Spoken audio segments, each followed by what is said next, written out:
नमस्कार, डेली 24 भारत देख रहे हैं आप। मैं हूं आपके साथ सुरभि राजपूत। बुलेटिन की शुरुआत करते हैं।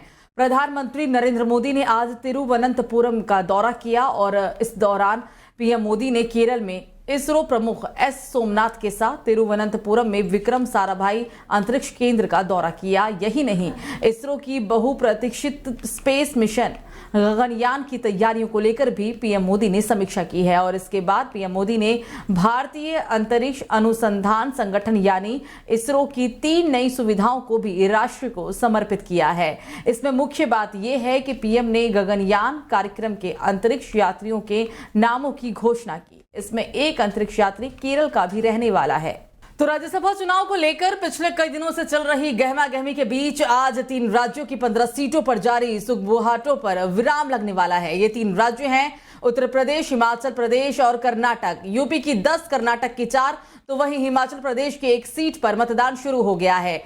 तीनों ही राज्यों में क्रॉस वोटिंग का संशय भी बना हुआ है। यूपी में समाजवादी पार्टी के 8 विधायकों को लेकर सस्पेंस है, तो वहीं राज्यसभा चुनाव के लिए वोटिंग भी शुरू हो चुकी है, जो शाम के 4 बजे तक जारी रहेगी और इसके बाद शाम 5 बजे वोटों की गिनती भी शुरू हो जाएगी, जबकि रात तक नतीजे भी आने की उम्मीद है। दरअसल 15 राज्यों में राज्यसभा की 56 सीटें खाली हैं और इनमें से 12 राज्यों की 41 राज्यसभा सीटों पर उम्मीदवार निर्विरोध चुन लिए गए हैं। तो बिहार में लालू प्रसाद यादव के करीबियों की मुश्किलें लगातार बढ़ती जा रही है। लालू यादव के बेहद करीबी संदेश विधायक किरण देवी के घर मंगलवार सुबह ईडी की टीम पहुंच गई। जानकारी के मुताबिक बालू के काले कमाई से जुड़े मामले में ये टीम पहुंची थी, जहां हालांकि इस दौरान विधायक का परिवार आवास में मौजूद नहीं था। ये छापेमारी गढ़हड़ी थाना के अग्नि आप स्थित आवास पर हुई है। दरअसल विधायक के पति अरुण यादव भी संदेश से विधायक रह चुके हैं और लालू यादव परिवार के वो बेहद करीबी भी माने जाते हैं। और इससे पहले जनवरी में किरण देवी के घर पर भी सीबीआई की टीम पहुंची थी। दरअसल विधायक किरण देवी के पति अरुण कुमार यादव बालू का कारोबार करते हैं और राजद अध्यक्ष लालू यादव के करीबी माने जाते हैं। अरुण यादव पहले से सीबीआई के रडार पर भी चढ़े हुए हैं और पिछले साल भी सीबीआई ने उनके ठिकानों पर छापेमारी की थी और इसी को लेकर सीबीआई की टीम जनवरी में आरएलडी विधायक किरण देवी के घर भी पहुंची थी और उन्हें नोटिस भी थमाया गया था। और तभी से ये बताया जा रहा था कि ईडी भी उनके खिलाफ जल्द कार्रवाई कर सकती है और आज ईडी की टीम उनके घर छापेमारी करने के लिए पहुंची थी।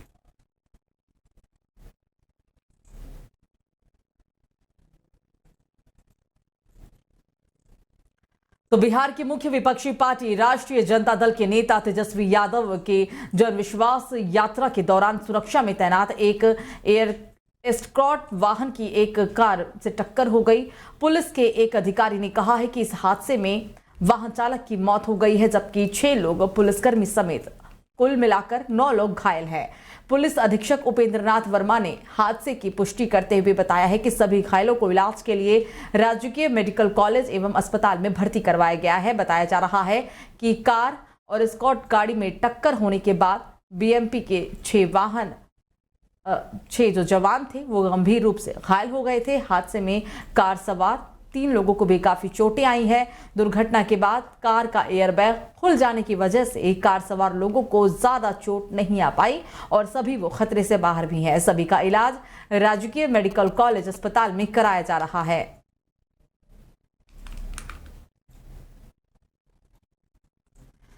तो विदेश मंत्री जयशंकर ने चीन और भारत के रिश्तों पर कहा, समस्या ये है कि दोनों देश अपने उत्थान से वैश्विक व्यवस्था को बदल रहे हैं, इसलिए हर एक का दुनिया पर इसका प्रभाव भी पड़ता है। लेकिन ये दोनों देश पड़ोसी भी हैं। बाकी दुनिया की तुलना में चीजें बदल रही हैं, लेकिन इसके साथ ही दोनों देशों का रिश्ता भी बदल रहा है। विदेश मंत्री ने कहा कि भारत और चीन तरक्की कर रहे हैं। इस प्रक्रिया में दोनों देश वैश्विक व्यवस्था को बदल रहे हैं। विगत कुछ सालों में वुहान में दोनों देशों के नेतृत्व के बीच हुई बातचीत का हवाला देते हुए उन्होंने कहा कि भारत ने कूटनीति के माध्यम से ही संबंधों में संतुलन बनाए रखने की कोशिश की, लेकिन 2020 में वास्तविक नियंत्रण रेखा पर निर्धारित मानदंडों के उल्लंघन के तहत चीन के सैन्य जमावड़े के बाद दोनों देशों के संबंधों ने एक अलग ही मोड़ ले लिया। आगे विदेश मंत्री ने कहा कि आप पिछले 20-25 सालों में बदली हुई 3 से 4 बड़ी चीजों की सूची बनाएं तो ज्यादातर लोग इस बात से सहमत होंगे कि ये चीन का उदय और भारत का उदय होगा।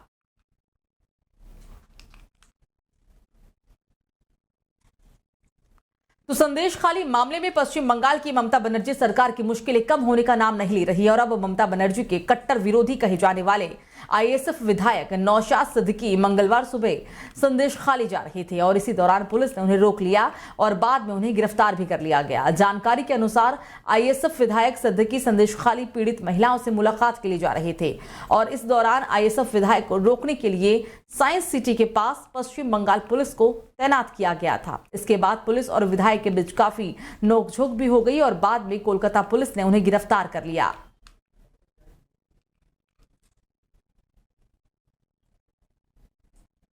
तो कर्नाटक की 4 राज्यसभा सीटों के लिए वोटिंग शुरू हो गई है। कर्नाटक की 4 सीटों के चुनाव में नंबर गेम कांग्रेस के 3 उम्मीदवारों की जीत के पक्ष में नजर आ रहा है, लेकिन बीजेपी और जनता दल सेक्युलर गठबंधन ने 2 उम्मीदवार उतारकर एक सीट पर पेंच फंसा दिया है। दरअसल बीजेपी और जेडीएस भी अपने दोनों उम्मीदवारों की जीत के दावे कर रही है। सूबे की सत्ता पर काबिज कांग्रेस को भी क्रॉस वोटिंग का डर सता रहा है। कर्नाटक सरकार के डिप्टी सीएम डीके शिव कुमार ने हाल ही में आरोप भी लगाया था कि बीजेपी जेडीएस की तरफ से कांग्रेस विधायक को प्रलोभन दिया जा रहा है। अब वोटिंग वाले दिन भी शिव कुमार क्रॉस वोटिंग की किसी भी संभावना को खारिज करने के लिए खुद मोर्चे पर आ गए हैं। डीके शिव कुमार खुद पोलिंग एजेंट की भूमिका में है। डीके शिव कुमार ने यह कदम क्रॉस वोटिंग को रोकने के लिए उठाया है और अगर ऐसा होता भी है तो उसकी जानकारी उन्हें तुरंत दी जाए। इसके लिए इस कदम को उनके द्वारा उठाया गया है।